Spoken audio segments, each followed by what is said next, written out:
All right, you guys ready to roll? Yeah. Woo! So excited for gut health. Woo!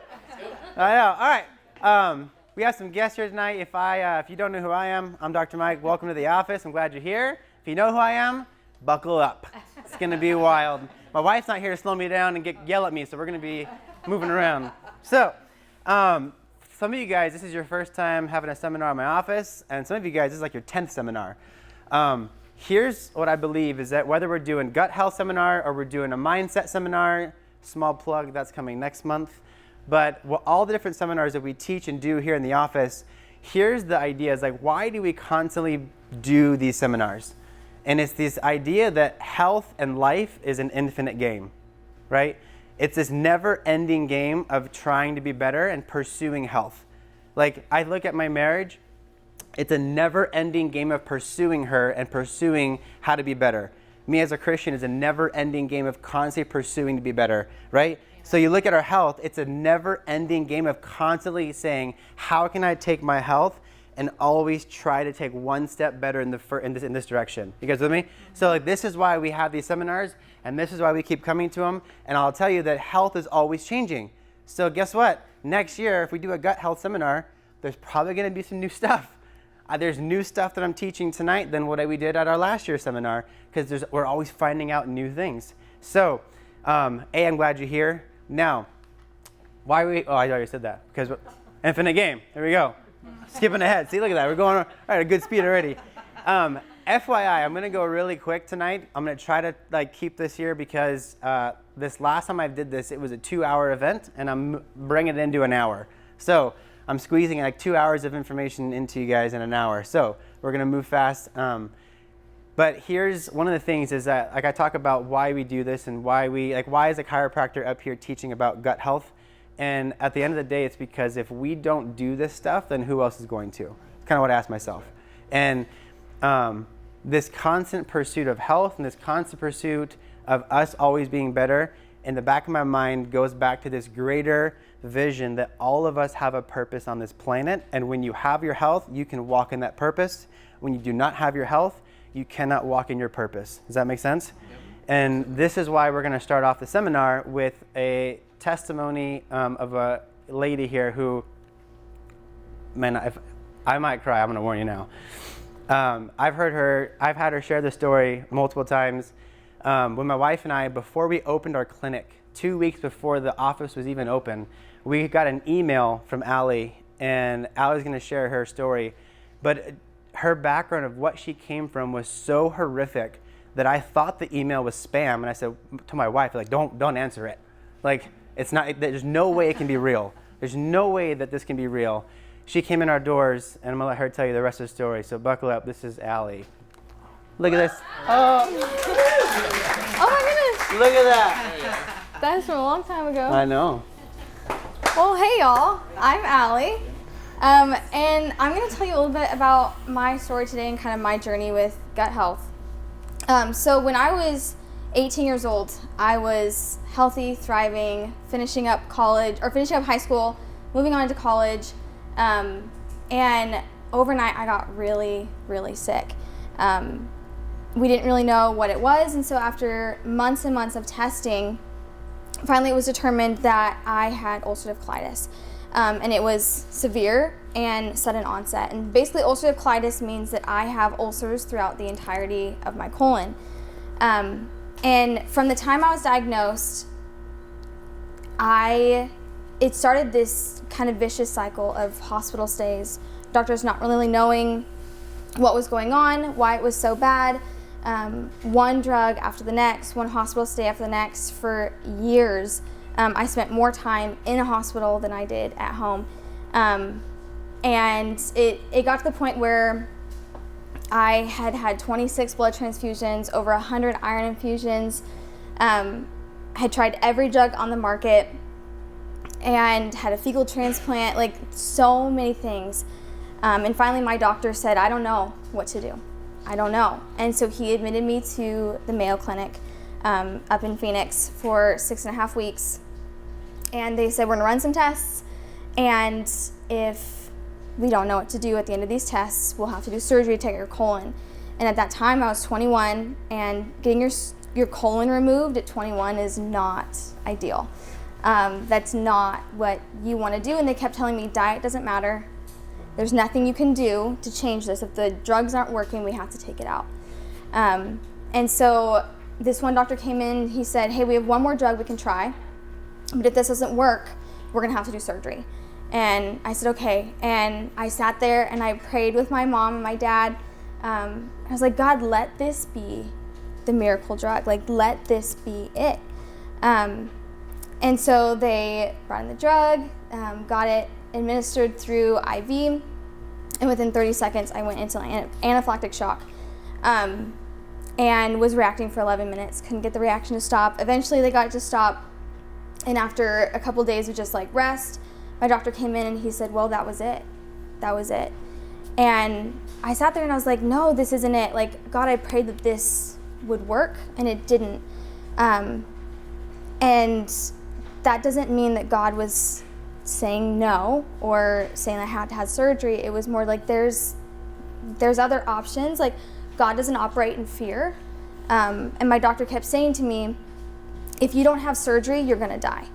And I was like, I don't want to make decisions like that out of fear. And so I told my doctor, I was like, okay, great. I will agree to surgery, but I need to go home and I need to pray about this for a couple of days. And he was like, if I let you walk out of here, I need you to sign a waiver because I will not be liable for your death. And I said, okay, whatever. So I signed it.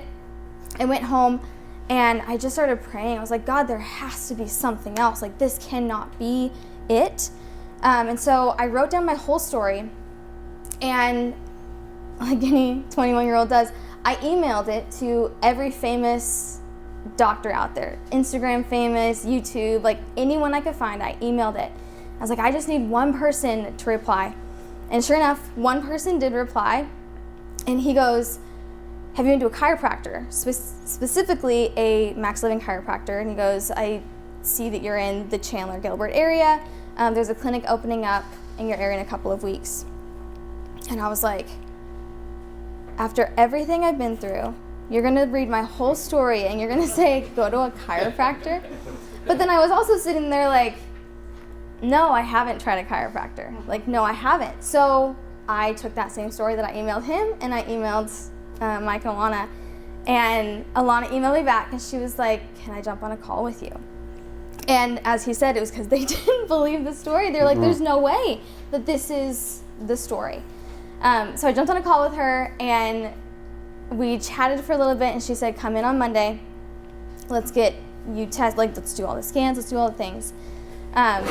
And through all that, they're like, yeah, let's just start doing what they know how to do, and letting the body heal, changing diet, because diet does matter, really focusing on intentional gut health and seeing what happens from there. So I agreed to come and see them, and I started at probably 3 or 4 times a week that I was in here.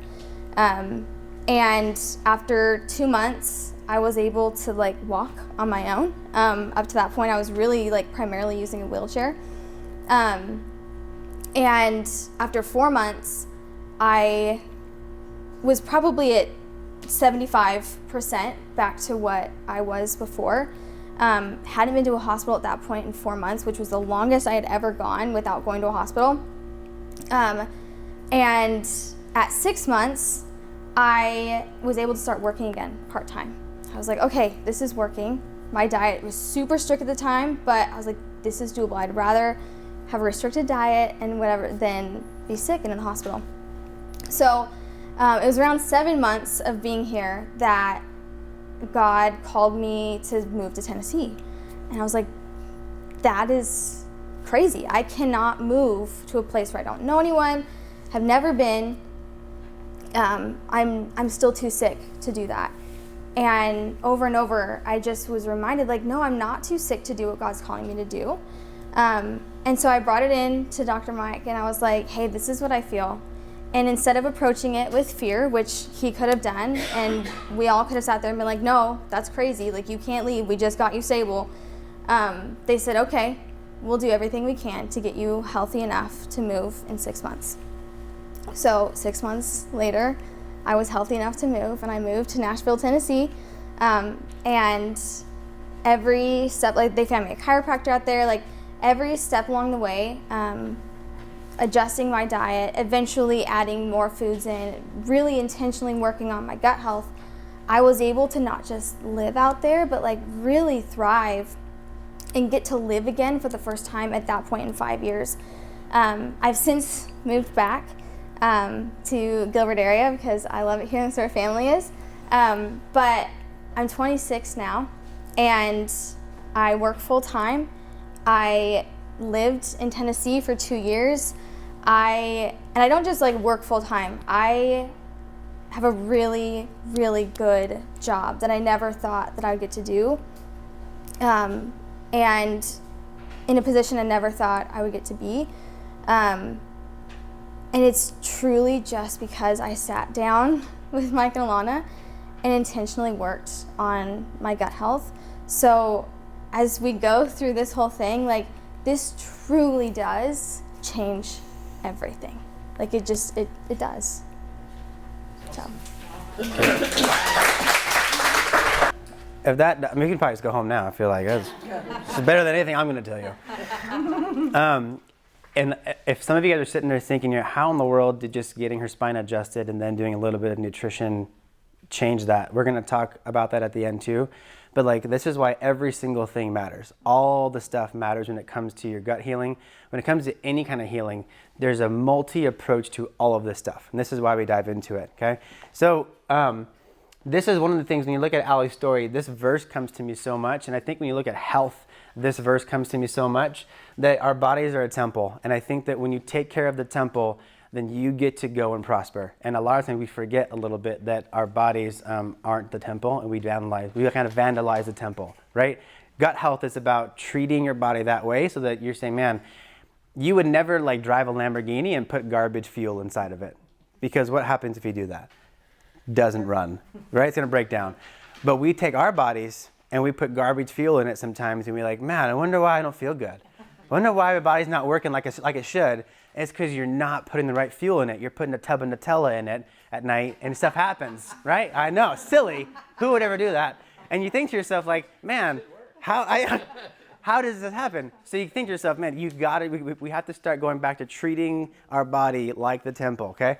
So when you look at the system, this is actually really funny. I told my cousin, I was prepping, and I said, hey, when you think of the digestive system, what do you think of? Like, what do you know about that? And he goes, well, it's super simple. You know, you eat food, goes in your mouth, comes out your butt. That's all you know. I was like, that's it. That's all it is.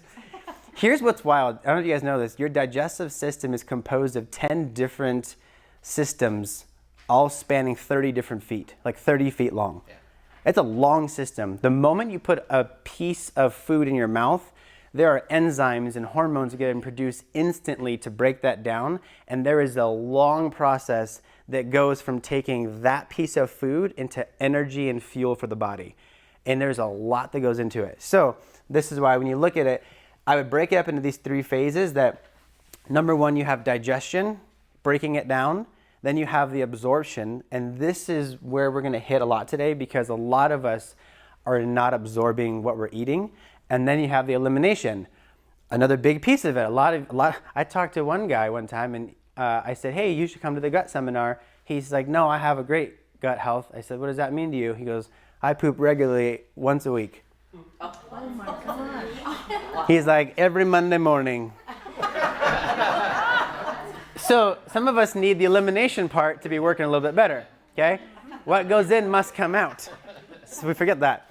So checking your poop. This is big. So when you look at this whole process, you're taking food in, food gets broken down.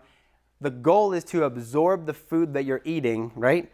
And then we want to eliminate. Now, why I put this slide in is because there's a lot that you can actually tell from your poop. And I'll tell you this, is that sometimes when you're looking at this, if you guys have been to the bathroom at all in the last month, you've seen a chart on there. So we've kind of helped you identify some stuff. There's a certain consistency that like their poop should be, okay? There's a consistency of it. There's a certain color it should be. all these things are important. There's something called the Bristol stool chart. If you want to go home and look at this stuff, the Bristol stool chart, it'll give you the background, but like if your poop is a certain color, that tells you something. If your poop is too hard, that means something. If it's too runny, that means something. If you poop and it floats and it doesn't sink, that means something. There's a lot that goes into what's happening in the toilet, okay? So make sure that if you start to see some things that you're like, man, that's weird, then this is where, I mean, really like check it out to see what could this lead to, right? When I first put this slide together, originally I had this and it says, you know, nutrients equals function. And I originally put fuel equals function because our fuel is what gives us function. But this is I think the missing part for a lot of people is that the fuel does no good to you if your body cannot break it down into nutrients and then be absorbed into your body. Like if I eat, you know, a piece of chicken, that chicken does no good if my body doesn't know how to metabolize the chicken down and then absorb the protein for my growth. Then there's no process there. So when you're looking at this part here, one of the things that I believe is you're putting the nutrients that you put in is going to equal the function that you get out. And this goes back to like what you put in your body matters. So I grew up on hot Cheetos and Pop-Tarts, and I don't understand how I made it through, but like you think about the quality of food that you eat makes a massive difference in the way that your body will function, the way that every organ system will function. So you're looking at this like the quality has to be important. So I know it's not a nutrition piece, but when you're going into like the nutrients that are coming in, the quality of the nutrients makes a difference. And I'm going to talk about a few of them. And then we're going to get into how we break them down. This is also going to be a very big piece. So I feel like this next piece, it's probably one of the biggest things of the seminar. How many of you guys knew before coming in here tonight that the majority or 70% of your immune system resides in your gut? Okay, more people should know this because here's the idea. If 70% of your immune system is literally inside your gut, people who are chronically getting sick, wouldn't it make sense that we should probably take a look at the gut? If you knew that, you would pay more attention to the gut. And here's one of the things that I believe that this honestly starts at birth. And this is something that I learned later on, but the way that you were born makes a difference. When a baby is born vaginally, the bacteria inside the vaginal canal is what starts the microbiome in the baby. So there's a lactobacillus bacteria in there the baby gets on the way out, and that's what starts the microbiome. Babies that are born C-section, the first type of bacteria they're typically getting is on the skin, and that's typically like a staph. So you think about, is your baby C-section or vaginal birth? That makes a difference in the beginning of their birth. Now you take a baby and you ask, what is that baby getting in the first couple years of life? Is that going to be building or harming their immune system? What's going in their gut? Are they getting colostrum? Are they being breastfed? Are they getting vaccinated right away? Are there heavy metals going inside their body from day one? That makes a big difference. Are they getting ear infections and instantly getting antibiotics? We're going to talk about antibiotics in a minute, but that makes a big difference in what happens to the gut bacteria and the overall microbiome, right? So we look at this whole building piece. So what you look like in your gut has a big difference on how your body's immune system changes. So when you fix your gut, you drastically improve the function of your overall immune system. And this is why I think when you look at people who are chronically getting sick, you gotta take a deeper dive into the immune system. So how many of you guys know, there was a whiteboard question we had on antibiotics. How many of you guys knew what the answer was? What does an antibiotic do to the gut? Destroys it.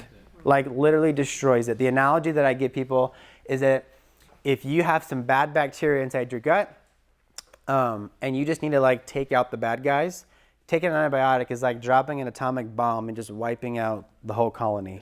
And this is what's really bad, is that you don't just take out the bad guys, you take out all the good guys and you wipe it. And we haven't, like most doctors I don't think do a good job of saying, and maybe you got a good one, but they don't say, hey, after you take this antibiotic, we have to work really hard to rebuild your gut.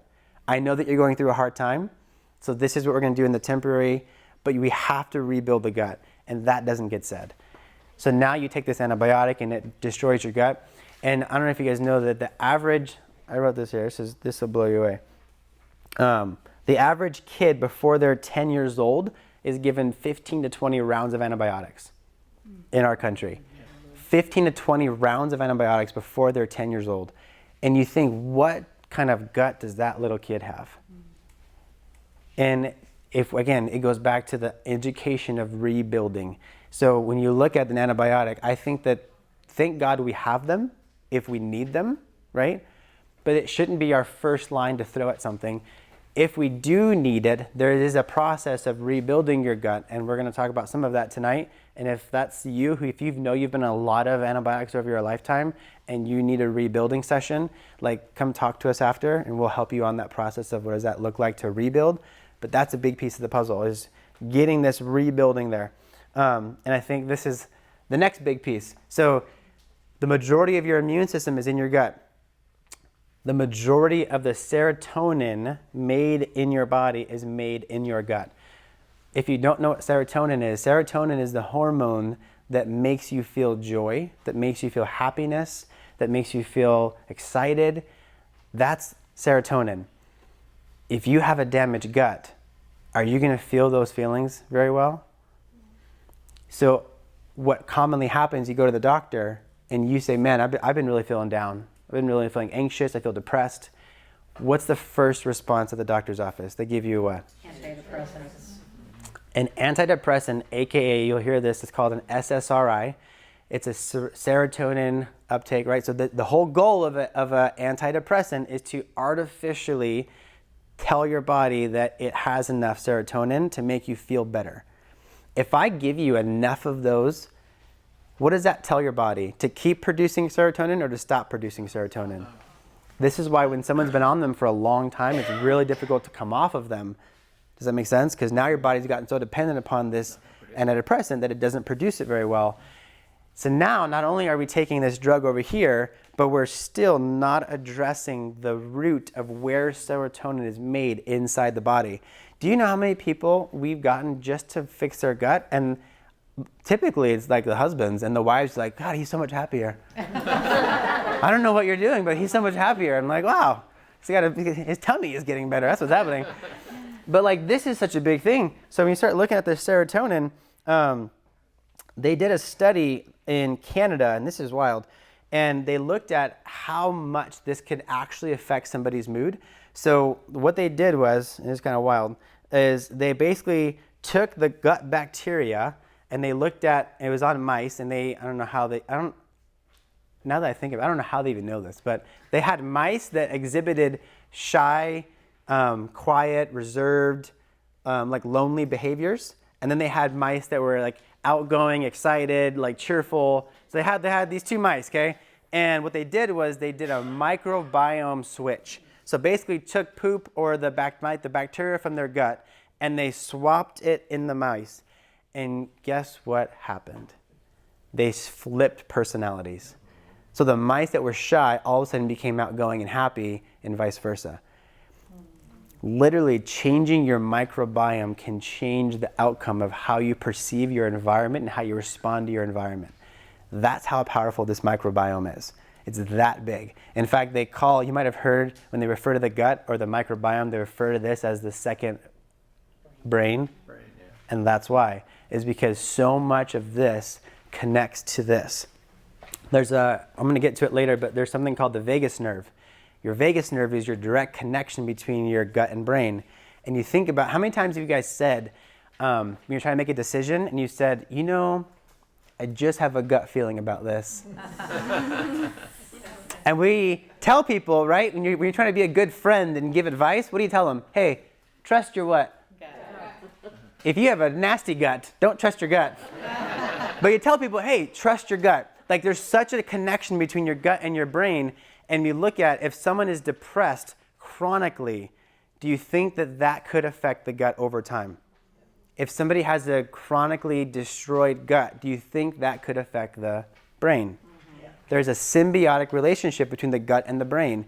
And this is why if you guys go on your phone, you can do this. If you type in Google and you type in type 3 diabetes, Do you know what you're going to hear? Alzheimer's. Type 3 Alzheimer's, or type 3 diabetes is AKA Alzheimer's. And what they're finding now is that because of the destruction of the gut and how that plays such a tight role in the brain, your brain will literally deteriorate if you have a damaged gut and you're sending bad signals. Because you think about when you say a relationship, meaning the brain is constantly telling the gut information. The gut is also telling the brain information on what's going on. So there's a constant feedback loop. Well, if this is that bad and this unhealthy, then that is now feeding into the brain and back and forth. You guys with me? So this is why this is such a big one. So now you take this and you have an elevated level of stress, cortisol, all these things, and then you have this gut that's so unhealthy. Over time, you can turn the AC back on, by the way. It's kind of hot. Over time, what will happen is that if this gets too inflamed over time, then you start to hear this big fancy thing called leaky gut. You guys heard of leaky gut? I'm going to explain leaky gut in a second. We're going to get there. So some of the warning signs when you get into this gut stuff is you'll hear bloating, you'll hear abdominal pain, constipation, nausea, diarrhea. This is like the common stuff. The uncommon stuff is brain fog, skin issues, I have thin hair, I have thin nails. These are all related to the gut. But that's stuff that you would never connect. Or I have a weak immune system, I have really low energy, constantly depressed. These are all connecting to the gut as well. But again, we don't put two and two together, right? So this goes back in. With me? Yeah. I wish you could tell your story, girl. I know. You'll be up here next. That's right. She'll be here next. Okay, inflammation. I wrote this on here specifically because when you look at inflammation, I think a lot of us throw inflammation out there, and we know, because it's wherever you look, we all know inflammation is the underlying root cause of so many chronic illnesses and so many chronic diseases. But what specific things create inflammation to create the problem? Does that make sense? So these are the things we go through. So an abundance of processed foods in our diet is one. Overconsumption of sugar, elevated stress, a sedentary lifestyle, like not moving your body, which some of us, our job requires us to sit all day on a computer, but we're not moving ourselves enough. That is a big thing that will cause inflammation. Toxins, medications, and then this word called subluxation. If you're a patient, you should know that word. If you don't, I'm going to get it at the end, don't worry. But all these things are root causes of inflammation in the body. All these things will create this inflammatory storm in the body. And here's the problem. If I listed all those things, if you sat there and was like, oh my God, check, check, check, all the way down, this is the thing where you probably heard this thing called systemic inflammation. And this is where the whole body goes through this inflammatory storm. And now we have a lot of work to do. But you look at this is why we say when it comes to getting rid of inflammation, you cannot just look at one thing. As you guys know, there's multiple areas of our life that are going to create inflammation. So how we address it has to be specific. And this is why in our office as a chiropractor, I don't just adjust your back and say, hey, good luck. Like, this is why we talk about all the other things, because everything has a big impact. So moving in. Okay, dysbiosis. That's a fun word. So dysbiosis. Basically, what that means is there's an imbalance between the good bacteria in your gut and the bad bacteria. You should have some of both. That's healthy. Dysbiosis is a condition where you have way too many of the bad guys and not enough of the good guys, and that imbalance happens. Then you get this concept of dysbiosis. Okay, through this is where you're going to see a lot of like gut problems will happen from dysbiosis. So like the leaky gut, the Crohn's disease, a lot of stuff will come from this is like the starting block of it. But again, how do we get this? Chronic inflammation of the body. So this is going to be a big hitter. I feel like in every seminar I do, inflammation is like a main topic because it's just so many parts of our lives that this thing comes in. So inflammation is a big one.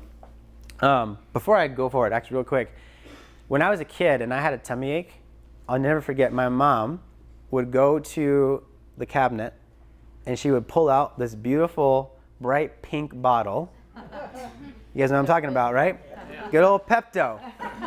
Here's what I learned going through this. So in our office, if you have a severe gut issue, we do like really in-depth metabolic testing to see, do you have a deficiency in your gut microbiome, or do you have a toxicity in there somewhere? On those results that we've been looking at with certain patients, there's a certain toxicity that pops up frequently called bismuth toxicity. Bismuth is a heavy metal. Bismuth comes from Bismol, Pepto-Bismol. Every time I see that, I ask the people, hey, do you chronically use this? And they're like, oh man, I take the little cup and I chuck it and I just drink that stuff.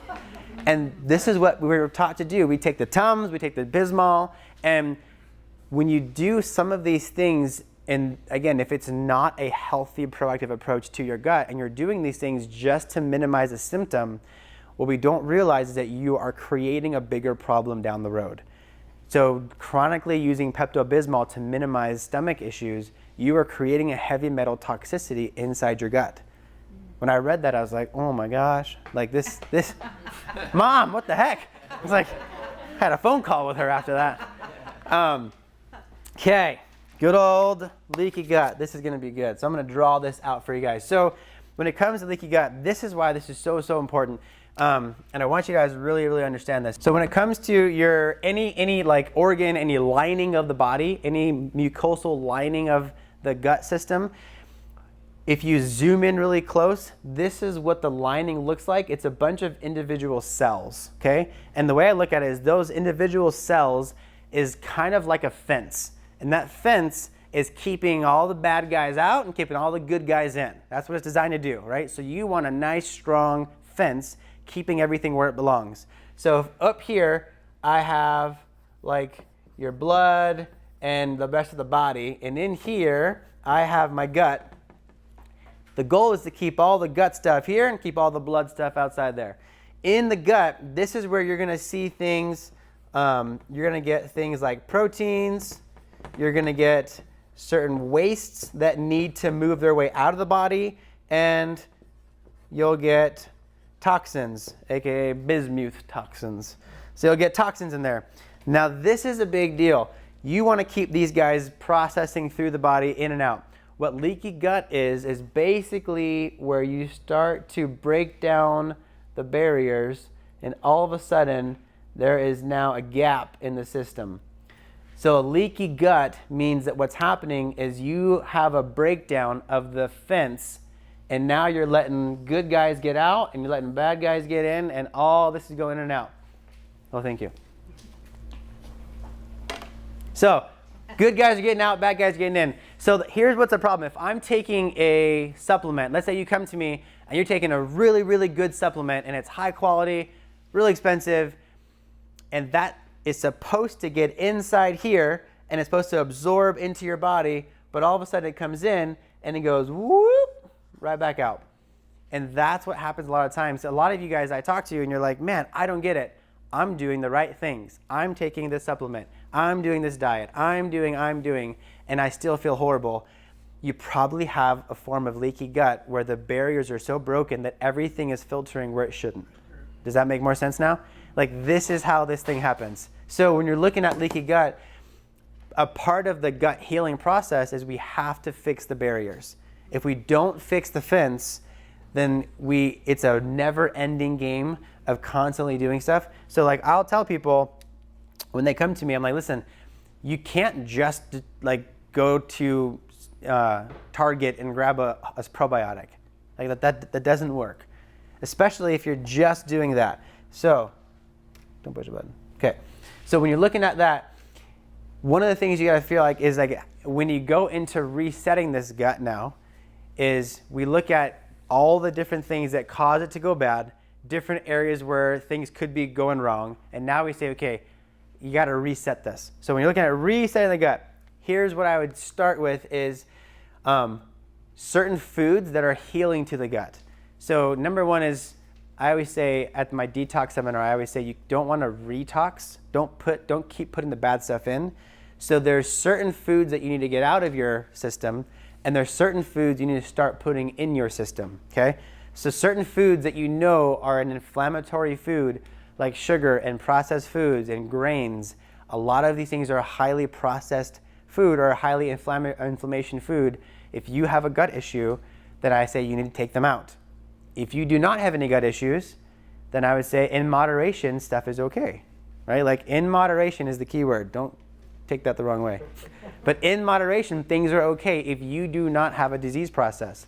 If you're sitting here and your gut is a wreck, you need to make some changes and take some of these things out. Is that fair? So where do we start? Healthy fats. This is, if you ask most people, hey, what are good healthy gut foods? I've never heard someone say healthy fats. We go straight to like kimchi, right? Or something like that. So think about this. Why healthy fats? Fat, number one, healthy fats are the building blocks of healing. And this is why when you come to like cholesterol or stuff like this, healthy fats are the building blocks of the healing process of the body. You need healthy fats to help the body heal. Specifically, if you look at an avocado, if someone were to give you an avocado, I think most of us know, hey, that's a good fat for my body. What I learned looking at avocados is not only do they help with inflammation, they have a significant amount of magnesium in an avocado, and they have polyphenols in there which help rid out free radicals. Cool. I know avocado does that. So when you eat an avocado, polyphenols, anything you have that are free floating, that are dangerous or that are bad for the gut, those go in there and they actually help to get a lot of that bad stuff and flush it out. So really, really cool thing with there. And they're pretty high in fiber. So a lot of us think if I'm gonna have fiber, I gotta get it through like rice or something. An avocado has pretty high fiber. A lot of vegetables have high fiber that you wouldn't really connect. So healthy fats is step one. Step two, probiotic rich foods. So this is something that I learned recently as I was prepping for this talk. So remember, just so you guys know, before I do anything here, I always do it to me first. I'm like my own guinea pig for you guys. So this is literally the yogurt that we eat at our house. It's 100% grass-fed, it's organic, it's whole, there's no sweeteners or no nothing in it. This is one of the best ones that I've seen out there. And it has if you open it, it literally has the layer of cream on the top still, like the good stuff. So Nancy's is good. How many of you guys have heard of kefir? Okay. How many of you guys ever used kefir? Okay.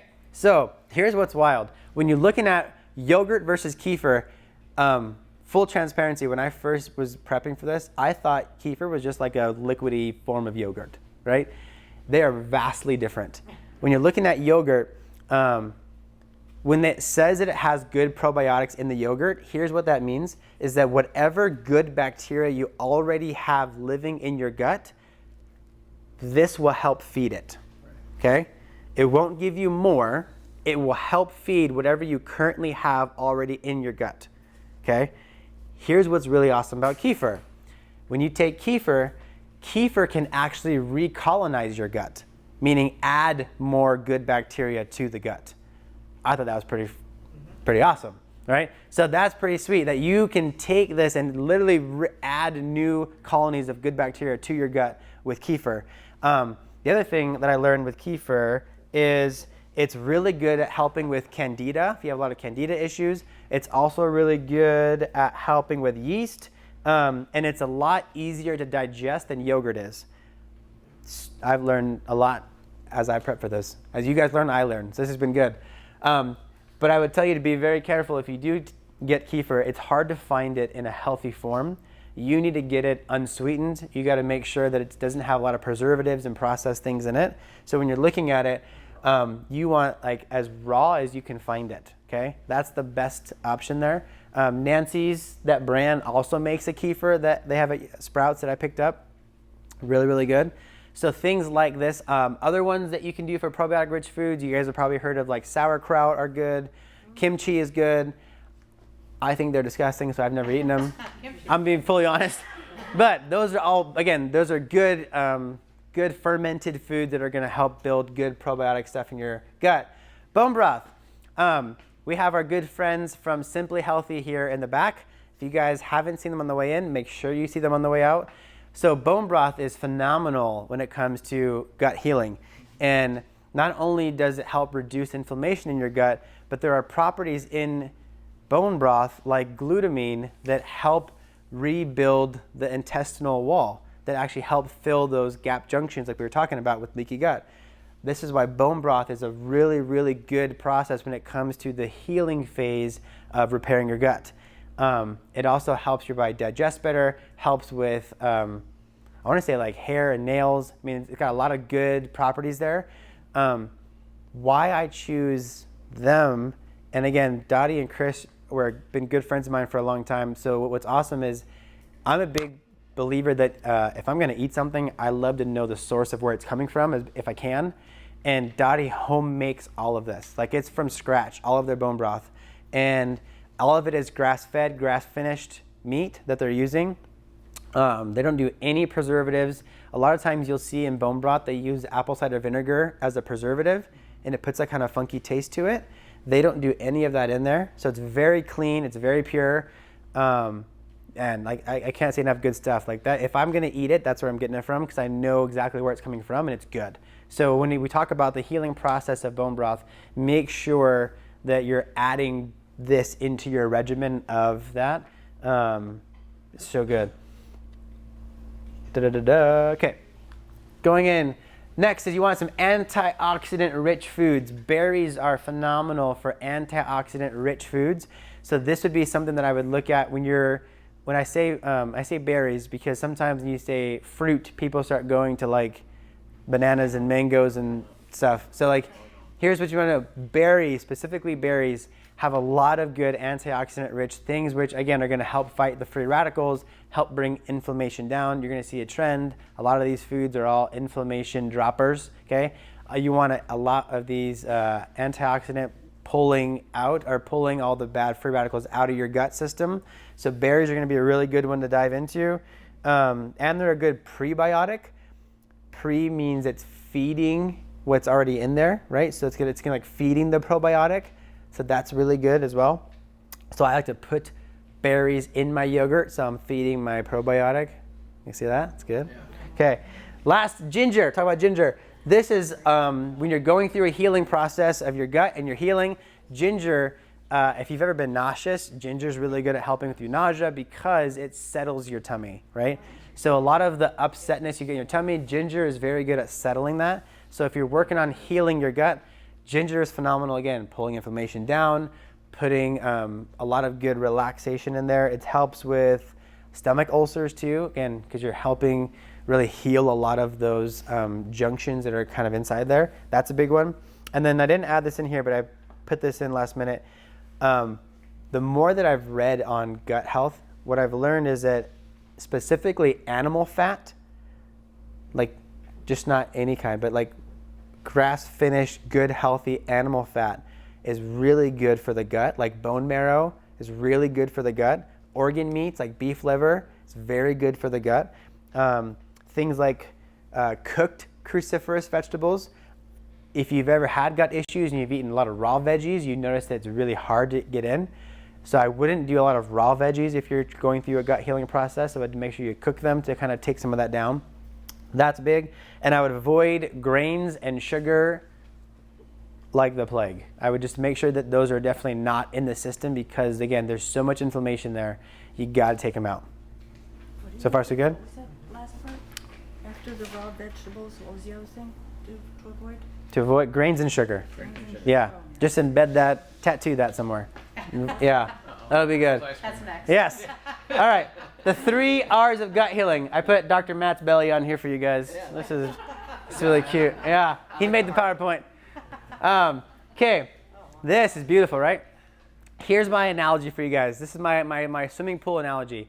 If this was your pool, okay, and you had to fit, yeah, listen, you got some issues. I know you. If this is your pool, you would not just go and grab a chlorine tablet and throw it in there and be like, that's gonna solve my problem. Does that make sense? Like it's silly. You guys agree? But at the same time, we can't see it, but if that's what our gut looks like, this is what we're doing when we just go to the store and grab a probiotic and say, cool, I'm gonna be fine now. If your whole gut is a mess, the first thing you would do with this is empty it and cleanse it and get it out, yeah? Then you repair what's going on and you fix the walls and then you put good, fresh, clean water in. So far, so good? Your gut is the exact same way. okay? So when it comes to this, the first thing is removing all the bad stuff out. Number one is you gotta get all the bad guys out. You gotta flush out the bad bacteria, flush out all the disease that are in there, flush out all the inflammation that's in there. I mean, you gotta really do a good job of getting this stuff gone. So I would start here. And a lot of this goes like we've just been talking about. Nutrition is gonna be a big one. There's a supplement that I'm gonna talk about in our bundle that specifically works on doing this. And this is why we have it in the bundle. But first thing is remove it. Second thing is now repair it. So we talk about these gaps in your lining, the mucosal lining. So the second thing is once we get everything there, now you wanna repair the walls, repair your fence. This way, when you go to put the good stuff in, it's not gonna keep leaking out, and we're not gonna keep creating the same problem, okay? So remove it, repair it, and then re-inoculate, or I say rebuild. You're gonna rebuild your gut now. Now you're gonna put all the good guys back in, make sure all the good bacteria is where it belongs, and now it's in a good environment to thrive, and you're not gonna throw it in, it's just gonna get like emulsified in there, okay? There's your process. So what this looks like, so with our gut bundle, here's why we put this together, and I'm gonna preface this with, you don't just take this. So make sure you know that. Don't buy this tonight if you're not planning on doing the whole process, okay? Because I want to make sure that you guys are actually going to do this right and heal this. So when you look at this, there's different parts here. Max GI, the purpose of Max GI is there's a product inside this. This is awesome. It's called lysozyme, and lysozyme literally goes in and it pokes holes inside the bad bacterias and basically kills them, fluffs them, and gets them out. So Max GI is what goes in. It's like your little samurais. They go in there and they just like snuff off all the bad guys, and then it helps to get rid of all that. So Max GI is the stuff you do in the very beginning phase to rid all the bad guys out. Digestive enzymes and your gut renew. These are your two big players on rebuilding. Okay, so gut renew. This guy has L-glutamine in it, just like bone broth, that helps rebuild the outside layer. It's got something else too called slippery elm and chamomile flower. And these roots are really good at helping with cramping and inflammation, and helps with like the calming of the gut while we're going through this healing process. And then there is, slippery elm. So those are the things that are gonna help to rebuild. And the goal is to take those gap junctions and tighten them together. So while you're flushing, doing things like green juicing in the very beginning are good to get good fiber in and not have your tummy work really hard on still breaking a lot of food down. So I like to do a lot more of green juicing, a little bit of fasting in the beginning to help get some of that stuff out, using your Max GI to flush out the bad guys. And then you do that for about 2 weeks or so. You're moving into now the rebuilding phase. Now you're adding a lot more bone broth in. You're adding in these two supplements to start the rebuild phase of your gut. You're slowly adding good healthy fats back in, good animal fats in. You're adding in good organ if you can. So I don't personally, it's hard for me to like suck down beef liver. So we have it in capsule form, and I've tried this again for the last 2 months. I've been the experiment, and I felt honestly like pretty phenomenal taking beef liver capsules. My son thinks that they stink really bad, but they've been really good. So I'm gonna keep doing it. And then your probiotic 50B. Here's what I have seen. When you're looking at probiotics, it's super confusing. Am I right? There's like 100 different options of probiotics, and you're like, all of these, like, what do you even do? And one of the most important things is them to be shelf stable. So with ours, again, the reason why we have ours is because we look at the company that manufactures them, so they get tested, and I know where they're coming from. And what they do is, in that plant is in Texas. So in Texas, in the heat of the hot summer when everything is all nasty, they take this on the shelf and they'll leave it on the shelf for a couple of months, and they'll go and retest them. So the company will go into the offices, Max Living offices in Texas, and retest the supplements to make sure they're still holding quality. And the probiotic, if it says 50 billion strands, guess what it has 2 months later? 50 billion strands. And like, this is why we like it, is because it's a really pure, good quality form of it. The other thing that I noticed with this guy is the amount of diversity that you're gonna get is also really important. So you want to have a good diversity in it, and you want to make sure it's the stability as well, okay? The hard thing when you go to the store is you just don't know. You just don't know. I think that there's like, I forget the name of the company. There was one company at Sprouts I was buying a lot, and I just found out that Coca-Cola bought them out. So now my credibility instantly goes away.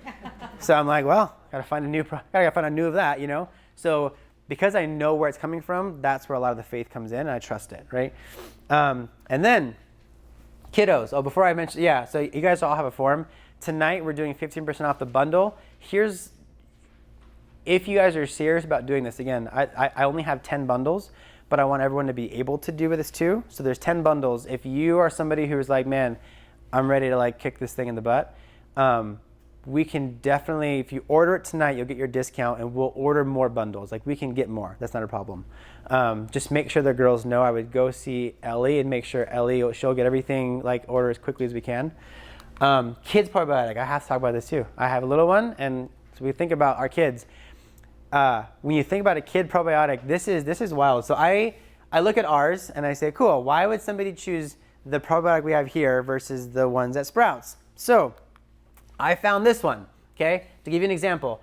Now, if you pull this one up, if you were to go to the store and you saw this, how many of you guys would be like, wow, that looks super healthy? Okay, you can be honest. Oh, come on. Look at Mary Ruth. She sounds like a nice lady. It's a gummy. I know. It's organic. It's vegan. They're good people. Gluten-free. Let's got, they're gummies. Look at strawberry flavored. They're going to love that. So you look at something like this, non-GMO organic, and you see these things on the label, and you're like, wow, that's the one for my kid. And then you like do a little bit deeper dive, and you're like, wow, that's terrible. So when you look at this, number one, it says guaranteed 2.5 billion CFUs. CFUs is basically what it means of like how much of that are you actually getting into your body. When I looked at ours, it's 10 billion CFUs. That's a big difference, okay? You're getting 10 billion CFUs, 11 different strands of probiotics in the ones that we sell here. This guy has organic tapioca syrup. It's got cane sugar in there. It's got natural flavors. It's got seed oils. I mean, cornstarch. These are great. All this stuff in here, when you look at the ingredients and dive a little deeper, you're like, wow, that's not good. None of that should be going in my kid. So when you look at that versus if you go grab one of the bottles of ours in the back, there's like 3 or 4 ingredients, and they're all healthy things that should be in a capsule, right? So when it comes to probiotics for your kids, this is the one that my son takes, and I would recommend this to any of the kids because, again, it's just, you just know it's going to be good for their gut, okay?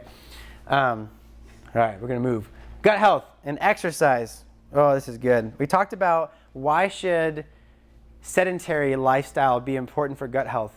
Number one is that when you are a sedentary person, the motility of your gut becomes stagnant. What that means that there's a peristalsis that pushes everything through, okay? The more sedentary we are, the less that pushes food through, okay? So you want to have, when you have good movement, you're exercising regularly and moving your body regularly, you have a better movement to help push things through.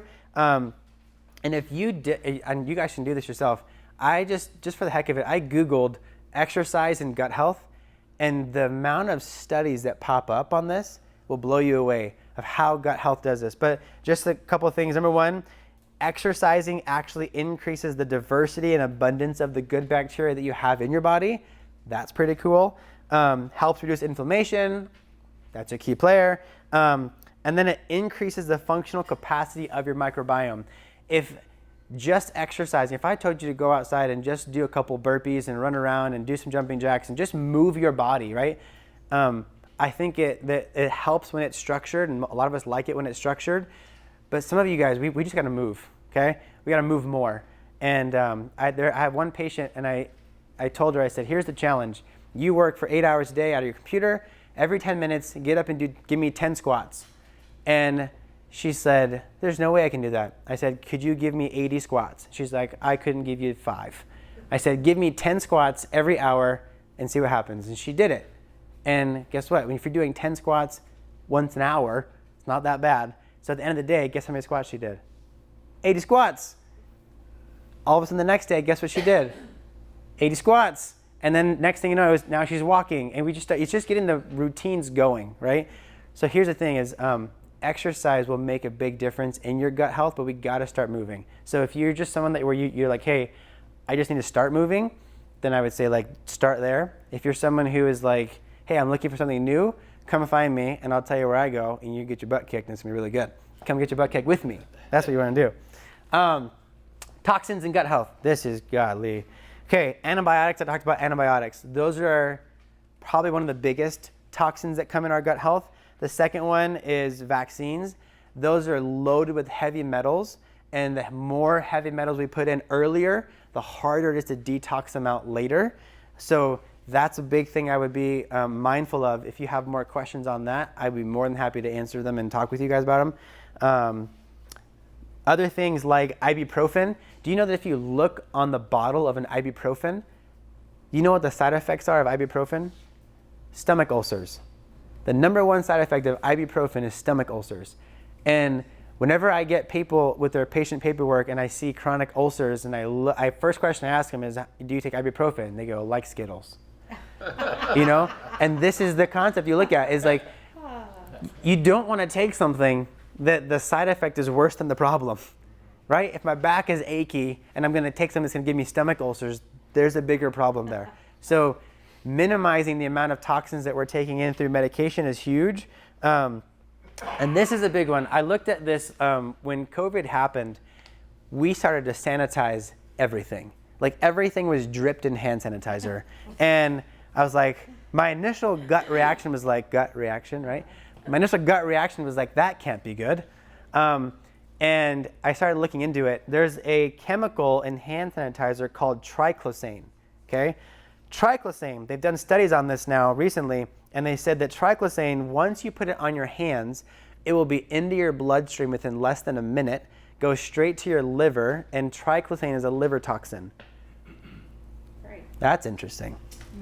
That's not, we don't get told that. So I'm the guy that, like, when I'm going to the Sprouts, I'll take somebody's cart from the outside, because if you get in, they're like dripping with sanitizer or sprays, you know? So I'll make sure I like find the ones that aren't dripping and stuff, so do that. But yeah, you want to make sure that you're not chronically doing that, especially, God, when everything's getting so overly sprayed. Think about the chemicals of just your cleaners in your home too. If you're spraying stuff and the smell is so strong that you have to get your kids out of the room for an hour, that's a sign that something is probably not good, right? You shouldn't have to do that. So make sure that your cleaners are also clean and you're not breathing in chemicals that are going to eventually ruin your gut. That's another big place to start. Stress and gut health. No one needs this slide, right? Let's keep going. Okay. Stress and gut health. This is huge. I would say that stress is not a bad thing.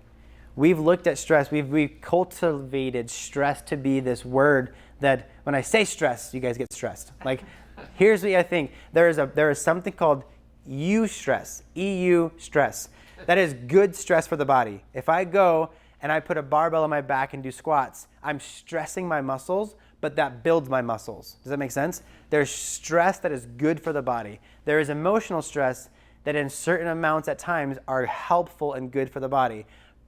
Back in the day, like a million years ago, we would wake up as caveman and we would look for survival, right? And you would like look for, how am I gonna get to safety today? But like that stress was good to get you to safety. Here's what happens. If I just open the door and a tiger starts walking out of here, right? Everyone's cortisol and stress would go through the roof, yeah? So this is what happens. When your body is in a stress state, what it does is it takes all of the blood from your gut and it shunts it to the extremities so that you can get to safety. That's a primal reflex, okay? That's what it needs. Because if I need to get away from a tiger, I don't care about digesting my food. I need to get to safety. Here's the problem. If you are chronically living in a state of stress, does it make sense why all of a sudden you can't digest food properly? You have all of your blood not where it belongs and your body is here. So many of us are waking up, checking Instagram, checking our emails before you've even like brushed your teeth, and you're doing this and you're waking up stressed, and then you go through your whole day stressed, and then you go to bed, and before you've even kissed your wife or husband goodnight, you're still checking stuff in your phone, and then you set it down. and you're like, man, I don't sleep good. I don't know what's going on. I probably need melatonin. That's what it is. And do you guys see how it's so clicky, right? It sounds funny when I call it out loud, but like, we've all been there where you're like, we're searching for something outside to fix the problem. And I'll tell you this, as long as I've done this, we typically don't need more outside stuff. We just need to start fixing what's already here, okay? So when you look at some good remedies, and by the way, I'm gonna talk about this in a little minute, but next month, because I've had so many conversations of people and mental stress and needing, like, we'll just say mental health, I would say. So next month, my pastor is coming in to co-teach the seminar with me, and we're going to do a whole seminar on mental health and a whole seminar on how to build a kingdom mindset up here and how to get through the storms. You're not going to want to miss that seminar. Like, I was prepping for that before I even got to do this one. So like, that's going to be a really good one. But when it comes to healthy stress responses, basic things I would say is, number one, find an outlet that you can do. Like, exercise is a great outlet because it's a part of gut healing, and it also, like, a lot of you guys, the moment you start exercising, you always feel better. Like, no one has ever come to me and said, man, I hate that I did that exercise. Now I feel worse. Like, my legs might feel worse, but I feel better. Does that make sense? Exercising is a good one. Journaling is a good one. Making sure that your morning routine and your night routine are very specific and special. That is a great place to start. If you do not have a morning or a night routine dedicated to yourself, I would say that I would start there. If you're someone who doesn't have margin in your life right now, that you feel like you're just stretched so thin, I would say that would be a very good place to also start. One of my good mentors early on said, you are the architect of your life, nobody else. Meaning, if there's something in my life that I do not like, I'm responsible for fixing it. And I can fix it. I just need to change some things around. When my wife and I had our daughter recently, she's 4 months old, that added a new stress to the life, right? There's a lot of new things, like I don't get to go to bed when I want to now. I don't get to do certain things. But there's a way where we said, okay, how can we restructure our routine to make our life still good? How can we still be in control? And it's possible. If I can do it with a newborn, you guys can do it too, right? So like, be the architect and start creating these habits. If you guys need assistance, or if you need help doing something like a morning or night routine, come find any one of us. All of us in the team like do this regularly, so come find us and we'll help you with that. Look at that guy. Yeah. Look what I found. Woo! It's way too quiet. Good Lord. Okay, so sympathetic versus parasympathetic. We're going to finish here. This is huge too. So when you think about sympathetic, parasympathetic parts of the nervous system, okay, a lot of you guys may not have heard those terms, but you have heard the terms like fight or flight and what is it? Rest and digest, okay? Fight or flight, rest and digest. Sympathetic is your fight or flight zone. That's the tiger. Rest and digest is your parasympathetic. Your body heals in a parasympathetic zone, okay? When we're chronically under stress, we are in a sympathetic tone, okay? This is where the chiropractic comes in. When Allie first came in, the first thing we said was, before we do gut nutrition stuff, we have to fix your spine. Because if the spine is out of alignment, you are creating a sympathetic tone in the nervous system, which creates a non-healing environment. Which is why a lot of times, those of you guys who have brought your babies to me, right, who have had constipation issues or things, why is it that we can just adjust a little kid and all of a sudden they're pooping normally right away? We didn't change anything else aside from adjust their spine. It's because we brought their body to a parasympathetic tone, to a healing rest and digest tone, just through chiropractic care. So here's one of the things I tell people is, if your body is misaligned, if you are out of alignment and you're chronically in a sympathetic tone, a lot of times you won't recognize what that looks like. And this is where I say, if you're new or if you're a guest and you don't know what that means, I would say before you start taking probiotics and doing bone broth and that kind of stuff, what I would say is, come let us check your spine to find out if you're in a sympathetic driven state. Does that make sense? Because if you're in a sympathetic driven state, what that means then is that it's going to be very difficult for your body to get rid of cortisol and to rid these things if the nervous system is chronically tapping thinking it's in a fight or flight mode. Is that good? So then when you want to get to here, and here's why this makes sense, is that the nervous system is regulating all the things. So there's a black nerve, I don't know if you can see it, but the black nerve is your vagus nerve, and that nerve, that sympathetic, or that nervous system is constantly regulating every organ, muscle, cell, tissue in your whole entire body. And if that's the case, for all of these things over here to be functioning and adapting and healing and doing well, this over here has to be able to get the signals out. Analogy I give people a lot of times is like a cell phone analogy, right? If I was trying to tell you how to get to my house and I was giving you directions to get there, but the phone only had like one bar and you didn't get the full message, it'd be hard for you to make it to the destination. A lot of times if your nervous system is at a bad peaked state because you're out of alignment, then what's happening is that the body is trying to send the signals to the organs telling them what to do, but it's just not getting enough of the right signal, okay? So this is a big reason why I say start with chiropractic first, and then let's add in all these other things to make sure that you're getting the full benefit of the whole process of gut healing and just overall well-being. Make sense part there? Okay. Last thing, so we're gonna go on this. Events we have coming up. So this is really cool. 3 times a year, our office does a give back to our community. So the 22nd, the week of the 22nd of this month, we're doing a Friends and Family Week. Here's what's really cool. And if you have people in mind, I would recommend that you get them signed up as fast as you can, because that week always fills up.